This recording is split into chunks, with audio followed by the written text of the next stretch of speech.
Hello everyone, আসসালামু আলাইকুম। আশা করি সবাই ভালো আছেন। সুপ্রিয় দর্শক, প্রিয় শুভাকাঙ্ক্ষী, প্রিয় শ্রোতা, আজকে ভিডিও দেখানোর জন্য চেষ্টা করব জন্ম নিবন্ধনের সাথে যদি সার্টিফিকেট যদি নাম যদি মিল যদি না থাকে সেক্ষেত্রে হচ্ছে আপনি ভোটার হতে পারবেন কিনা, প্রত্যেকটি জিনিস আজকে ভিডিও সঠিকভাবে সুন্দরভাবে ব্যাখ্যা করার জন্য চেষ্টা করব।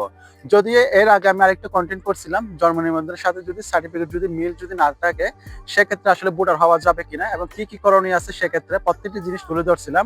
এরপরেও কিছু নর্মাল অডিয়েন্স বা অনেক দর্শক যারা আমার ভিডিওগুলো ফলো করে তারা অনেকজন হয়তো অনেক কিছু প্রশ্ন করে গেলেন, হয়তো অনেকজন অনেক কিছু বুঝেন নাই, যার কারণে হচ্ছে স্পেশালি ভাবে আবার পুনরায় এই ভিডিওটা মেকিং করা। সো প্রতিটা জিনিস আমি এক্সপ্লেন করার আগে যেটা রিকোয়েস্ট করবো, যারা প্লিজ এখন একটা লাইক দেন না, একটা লাইক দিবেন। লাইক দিয়ে কমেন্ট সেকশনে আপনাদের মূল্যবান মন্তব্য, যে কোনো রকম অনুভূতি, যে কোনো রকম কোয়েশ্চেন কমেন্ট সেকশনে শেয়ার করবেন, বাট লাইকটা হচ্ছে খুব জরুরি।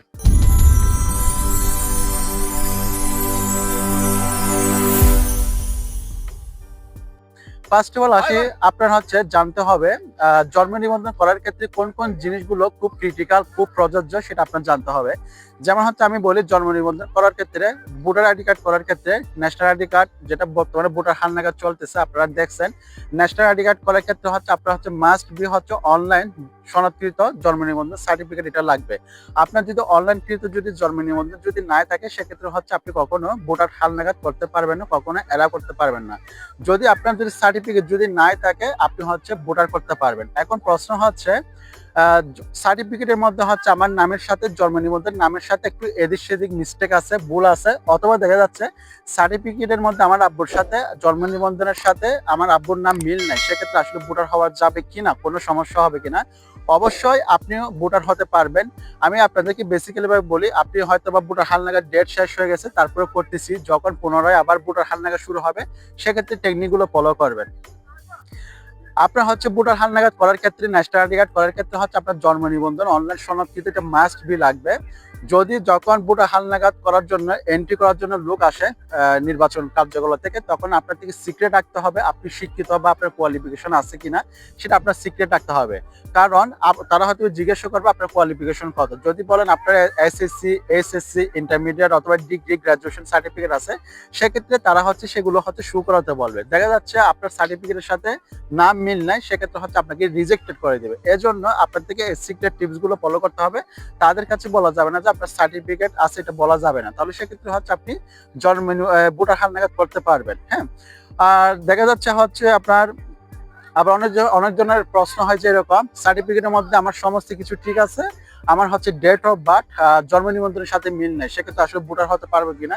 এক কথা বলবো, সার্টিফিকেটের সাথে জন্ম নিবন্ধনের যদি মিলও যদি না থাকে সেক্ষেত্রে হচ্ছে আপনি ভোটার হতে পারবেন। যে কোনো কিছুতে মিল না থাকলে আপনি ভোটার হতে পারবেন, তবে আপনার থেকে সিক্রেট রাখতে হবে আপনার হচ্ছে সার্টিফিকেট আছে বা আপনার যে পড়াশোনা আছে সেটা আপনার সিক্রেট রাখতে হবে। যখন আপনি এটা পাবলিশ করবেন তখন আপনার থেকে হচ্ছে সার্টিফিকেট শো করাতে হবে। যখন নাম ম্যাচিং মিসআন্ডারস্ট্যান্ডিং হবে তখন হচ্ছে আপনাকে রিজেক্টেড করে দেবে, এটা আপনার মাথায় রাখতে হবে। এজন্য আপনার থেকে সার্টিফিকেট আছে এটা বলা যাবে না।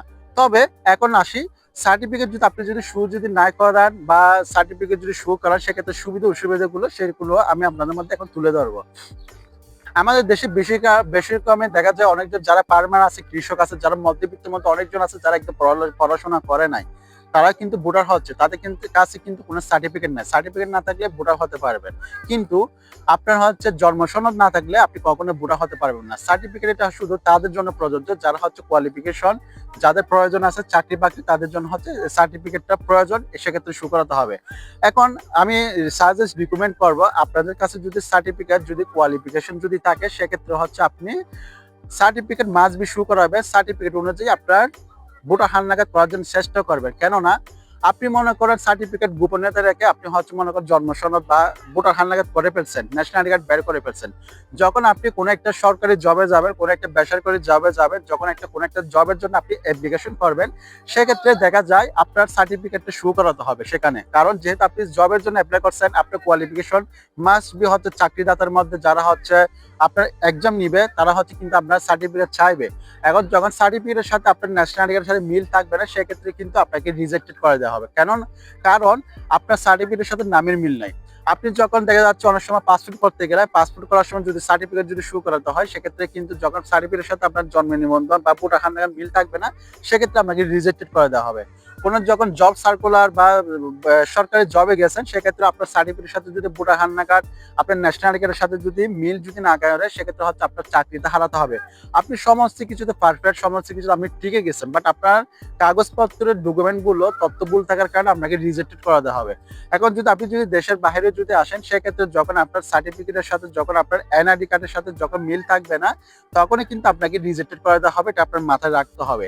এই জন্য সকলকে আমি সাজেস্ট রিকমেন্ড করবো, যদি আপনার কোয়ালিফিকেশন যদি থাকে সেক্ষেত্রে হচ্ছে আপনি কোয়ালিফিকেশন অনুযায়ী আপনি ন্যাশনাল আইডি কার্ড করবেন। যদি আপনার সমস্যা যদি থাকে আমি সাজেস্ট রিকমেন্ড করবো আগে সমস্যাটা ঠিক করেন, সমস্যাটা ঠিক করার পর এরপর ভোটার হালনাগাদ করেন। কিন্তু ভোটার হালনাগাদ করার পর আপনি যখন জন্ম নিবন্ধন বা ন্যাশনাল আইডি কার্ড বা কোয়ালিফিকেশনের সাথে যখন সার্টিফিকেট মিল থাকবে না তখন আপনি যখন এটা পরবর্তী সংযোজন করবেন তখন আপনার থেকে অনেক প্যারা নিতে হবে, অনেক সমস্যা ভোগ করতে হবে, অনেক হয়রানির শিকার হতে হবে। যার ন্যাশনাল আইডি কার্ডের সাথে ভুল আছে, যার ন্যাশনাল আইডি কার্ডের মধ্যে অনেক কিছু ভুল আছে, মা বাবার নাম ভুল, ডেট অফ বার্থ ভুল, সার্টিফিকেটের সাথে মিল নাই, তারা জানে এইটা সংশোধন করা কতটা কষ্টকর, তারাই জানে। এটা একমাত্র যারা ভুক্তভোগী তারাই জানে। এই জন্য রিকমেন্ড করবো আপনি যদি নতুনভাবে যদি ভোটার হালনাগাদ করতে চান, এনআইডি কার্ড যদি মেকিং করতে চান সেক্ষেত্রে হচ্ছে সার্টিফিকেট অনুযায়ী বানাবেন। যেখানে ভুল থাকুক না কেন আপনি হচ্ছে সেটা আপনি আগে সংশোধন করবেন, সংশোধন করার পরে হচ্ছে আপনি সুন্দর প্রসেসে হচ্ছে ন্যাশনাল আইডি কার্ড করবেন। হ্যাঁ, আরেকটা সুন্দর টিপস করি, যারা হচ্ছে ভোটার হালনাগাদ করার জন্য আসে ওরা একটা হচ্ছে ভোটার কলম করে, সিক্রেট টিপস গুলো ফলো করেন। যেসব দুটা কারণে যদি আপনি যদি ফলো করেন আপনার কখনো ন্যাশনাল আইডি কার্ডের মধ্যে কখনো ভুল আসবে না। বিশেষভাগ দেখা যায় যারা ভোটার হালনাগাদ করার ক্ষেত্রে ফর্ম নিয়ে আসে তারা যখন ফর্মেট ফিল আপ করে তখন আপনি চাইবেন তাদের সাথে কথা বলে ওই ফর্মেটটা আপনার সার্টিফিকেট অনুযায়ী এনআইডি কার্ড বা জন্ম সনদ অনুযায়ী আপনি ফর্মেটটি ফিল আপ করার জন্য আপনি নিজে ফিল আপ করবেন। কারণ আপনি নিজে ফিল আপ করলে তো আপনি কখনো আপনার নিজের তথ্য ভুল করবেন না। কিন্তু যারা ভোটার হালনাগাদ করার জন্য আসে তারা কিন্তু অনেক সময় চাপের কারণে তাড়াতাড়ি যাওয়ার কারণে তাড়াতাড়ি ফর্মেট ফিল আপ করার জন্য অনেক কিছু ভুল ত্রুটি করে ফেলে, দেখা যাচ্ছে বানান ভুল করে, না হচ্ছে নাম এদিক সেদিক ভুল করে ফেলে, যার কারণে অনেক সমস্যার সম্মুখীন হতে হয়। এই জন্য সাজেস্ট রিকমেন্ড করবো যারা ভোটার হালনাগাদ করার জন্য আসে তারা হচ্ছে তাদের থেকে কথা বলে ফর্মেট নিয়ে ম্যাডাম আমি ফর্মেট আমি নিজে ফিল আপ করতে চাই, বা যে জায়গাটা আপনি বুঝবেন না তার থেকে সেটা জিজ্ঞাসা করবেন। এটা হচ্ছে সবচেয়ে একটা বেটার ওয়ে, ঠিক আছে? তাহলে আপনার কোনো কিছু ভুল হবে না। যেহেতু আজকে টিউটোরিয়ালটা আমাকে যারা বারবার প্রশ্ন করতেছেন সার্টিফিকেটের সাথে যদি জন্ম সনদের যদি মিল যদি না থাকে সেক্ষেত্রে ভোটার হওয়া যাবে কিনা, হ্যাঁ অবশ্যই ভোটার হওয়া যাবে, ভোটার হতে পারবেন না এমনটা না, বাট আপনার থেকে সিক্রেট রাখতে হবে। যদি আপনি যদি সার্টিফিকেটকে বিবেচনা করেন আপনার যদি পরবর্তীতে জব সার্কুলার যদি লাগে দেশের বাইরে কোনো একটা ভালো ভালো জব সার্কুলার করবে সেক্ষেত্রে আমি সাজেস্ট রিকমেন্ড করবো ন্যাশনাল আইডি কার্ডটা আপনার হচ্ছে কোয়ালিফিকেশন সার্টিফিকেট অনুযায়ী করবেন, তাহলে পরবর্তীতে আপনার কোনো সমস্যা হবে না। কিন্তু আপনার এফবিতে কোয়ালিফিকেশন থাকা সত্ত্বেও দেখা যাচ্ছে আপনার ওই যে নাম মিস্টেকের কারণে আপনার হচ্ছে কি আপনার হচ্ছে চাকরিটি রিজেক্টেড হয়ে যাবে। এজন্য এটা মাথায় রাখবেন। সো আপনার ভোটার মেকিং করে ফেলা, ভোটার ন্যাশনাল আইডি কার্ড করে ফেলা এটা কোনো বিষয় না। আর যখন আপনার চাকরি বাকরি এটাও দেখতে হবে। এই জন্য সবসময় সাজেস্ট রিকমেন্ড করবো আপনার সার্টিফিকেট অনুযায়ী ন্যাশনাল আইডি কার্ড করার জন্য। আর যাদের কাছে হচ্ছে সার্টিফিকেট না তাদের তো আর কোনো প্রশ্ন নাই। যাদের সার্টিফিকেট নেই তারা হচ্ছে সুন্দর করে জন্ম সনদ অনুযায়ী সমস্ত কিছু ঠিকঠাক রাখে আপনি ভোটার হতে পারবেন। আর বিশেষ করে যারা প্রযোজ্য, যারা কোয়ালিফিকেশন কৃত, গ্রাজুয়েশন যাদের পড়াশোনা আছে সার্টিফিকেট অনুযায়ী আছে তারা হচ্ছে সার্টিফিকেট অনুযায়ী করবেন। সো আশা করি ক্লিয়ার। আর স্পেশালি ভাবে গতকাল আমার ফ্যামিলি আমাকে পারিবারিকভাবে উইশ করলো, সেলিব্রেশন করলো। আর সেই ভিডিওটা অলরেডি আপনারা দেখছেন, আপনারা অনেকজন সুন্দর সুন্দর কমেন্ট করছেন, সবার জন্য দোয়া করছেন। সো কি বলবো, আপনাদের এই ভালোবাসা থেকে আমি সবসময় মুগ্ধ হই। আপনাদের এই ভালোবাসা নিয়ে আমি প্লিজ সবসময় থাকতে চাই আপনাদের মধ্যে। ভালোবাসবেন আমাকে সবাই। যাদের যেরকম কোয়েশ্চেন থাকে না কেন সবসময় কমেন্ট সেকশনে জানাবেন, আমি ইনশাল্লাহ চেষ্টা করবো কোনো একটা ভালো রেজাল্ট আনসার দেওয়ার জন্য। আপনারা হয়তো অনেক ট্যাগ চ্যানেলে ভিডিও দেখেন, সেখান থেকে অনেক সময় দেখা যাচ্ছে ভিডিও দেখার পর হচ্ছে আপনাদের কাজ হয় নাই, হতাশা বুক হচ্ছেন।